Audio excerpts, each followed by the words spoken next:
Okay guys, magpa-pump down tayo. So sa pagpa-pump down, bubuksan nyo to. Yung tinatawag na high side, yung mapayat, low side, yung mataba. So unang gagawin is isasara.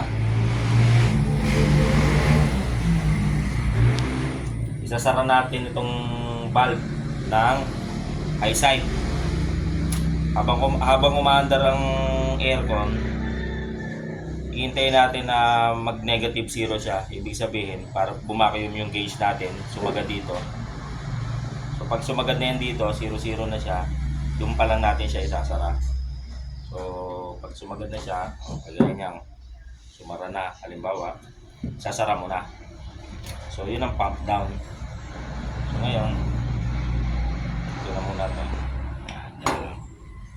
Close na tayo dyan. I-check natin kung may natira pa ba or ano.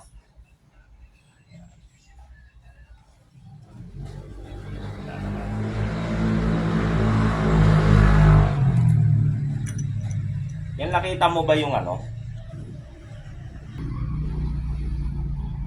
Okay guys, malalaman natin na na-pump down natin ng maayos pagka drines natin yung pinaka pito dito, wala na lumalabas. Oh. So meaning, na ano natin, na-pump down natin ng maayos.